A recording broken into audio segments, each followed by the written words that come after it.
Hello and welcome to a SmurP video. Today we're looking at Hello Darkness issue 10. Now, the usual disclaimer, there are creepy and weird stuff in these issues, so you may want to consider what you're looking at.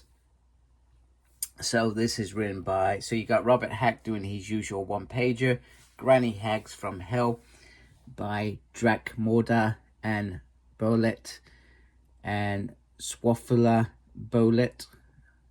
Oh, sorry, Bolet's the second name. Apologies. I thought it was a first name for some reason. Don't ask me why.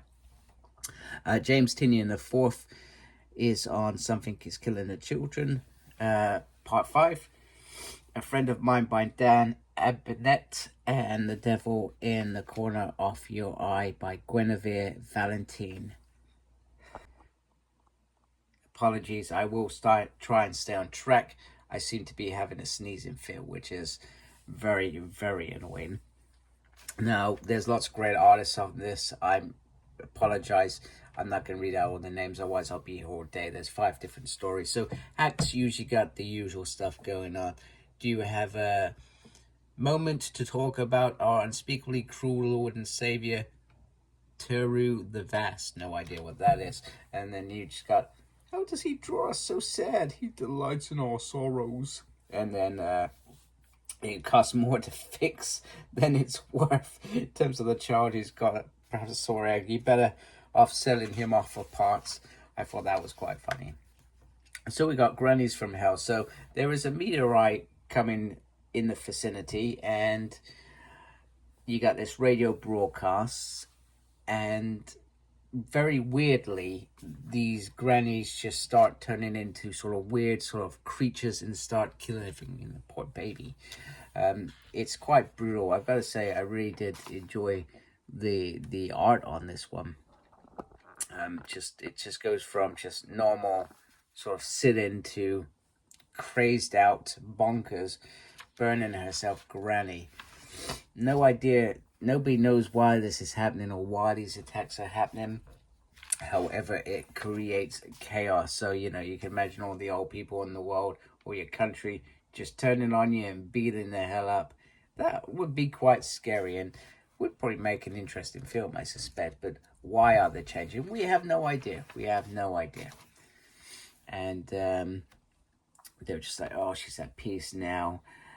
Hopefully wherever she is, she's beautiful, and then you get a little smirk on there. So I have no idea what happened. No idea. And that's what makes these stories so interesting. You never get the conclusion. It's also one of those things, once again, where I would read more of these grannies with more context and giving us interest in story. And, you know, that's what I always like about reading, is the story has got to be good.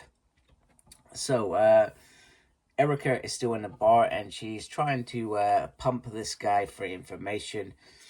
And it's quite interesting. You get the bartender sort of a little bit of his story saying, you know what, I get people to talk because I'm a businessman. I've got a bar to run. And this is where they come, and they want to be greeted and made to be happy, etc. But, you know, the town is on a downer. Nobody can make sense of anything. You know, I can't make sense of this. 6 kids are dead. How would you wrap your head around that?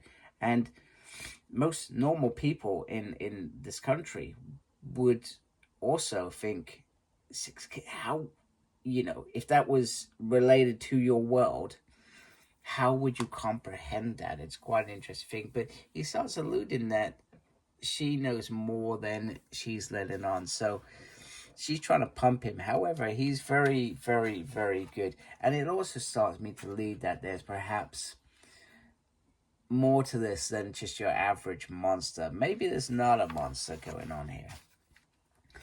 So you get the usual theories. You get one where the government is taking the kids. You get one where they were cannibalized in the mountain. And even one where they've run off to Hollywood to be stars, a bit bizarrely. But he starts talking about, you know, there's something, I believe that there's something more in this world, and I think you understand, and that's how it's left.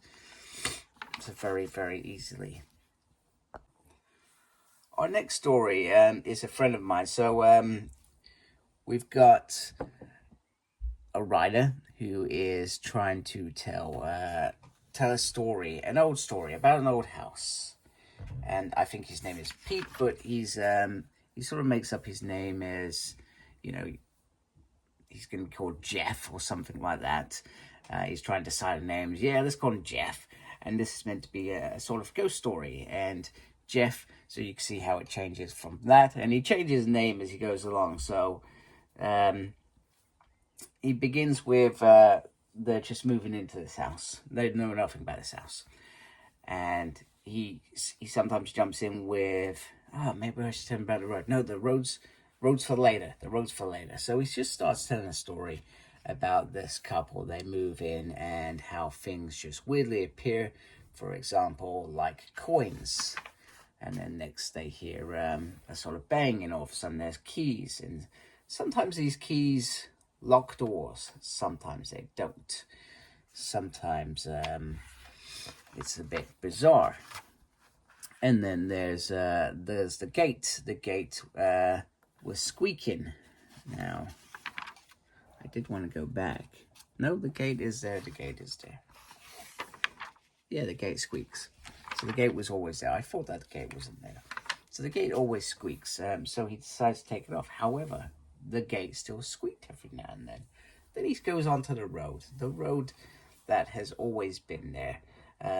So much that when he was little, he used to go past it on the bus, and it was derelict back then.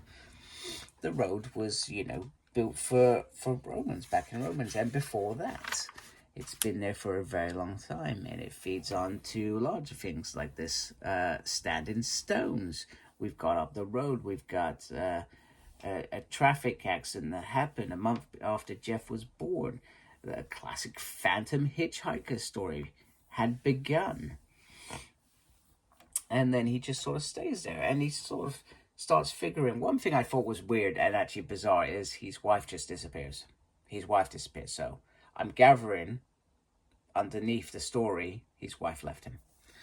So he starts thinking about this road and how things move. And sometimes these things move across the road, but not just through the road. All these past things, they sometimes pass into the gate, for example. They pass into the house. And that's how the odd coins pop up from eras long ago that no longer exist.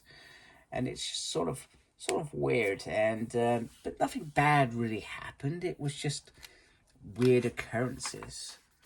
And well, the story doesn't really end because it's not reached its end. So it's sort of still going on, and that's pretty much how it sort of carried on. And well, the sad thing about this is, well, Jeff is still at his desk, still doing what he does, but there's no ending. And he hears the gate again. So a very, very bizarre story. And I think the metaphor is that we're always moving. Even though we think we're not moving, we are moving forward. And things are changing, constantly changing. And then at some point, our story ends. That was pretty sad. That actually got me. It's probably more telling you about it. So not really a ghost story. It's a bit weird. Whatever happened to the wife? She just disappeared. And then our next story. Once again, I love this artwork. There's some really good artwork in this. I don't usually comment on the artwork because I usually appreciate everybody's artwork is different. Same with writing. So this is probably somebody predicting the future, I tell you, because literally this person, every time you look at something or acknowledge something, it then decides to add that into your profile. So for example, he looked at a credit card, all of a sudden his credit score went down. Or he looked at this, he's now got to get a certain coffee, otherwise he loses stuff, and he's got to try not to look at things to do that. So constantly we talk about, apologies, I had a sneezing fit again. So very simply, we have our phones. We have a lot of our data online. We're looking at things online. we are being watched online. But this takes it to a whole new level, that if you acknowledge somebody on the street, or you look at something wrongly, or discuss something, it is all documented, except the more extreme things. So in the UK, we talk about Keir Starmer, the current government prime minister. Now, if people comment something on Facebook lately that they don't agree with, they can be arrested. Now, some of that perhaps is malicious, but we're talking about things that are on social media, and I'm not saying that's right, whatever they're saying. I have no idea what they're saying, but what I'm saying is we're meant to live in a country of free will.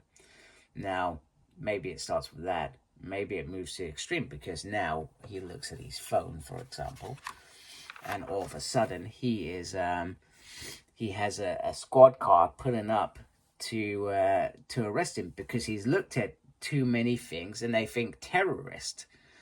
So this is like next level, and easily could be the future. And when they take him away, they switch off his lights. So he's had implants that allow him to see things, that they see things, and now he's lost his eyesight. So an interesting metaphor, one to be maybe a little bit concerned for in the future, and that is our issue. So Hello Darkness still impresses me.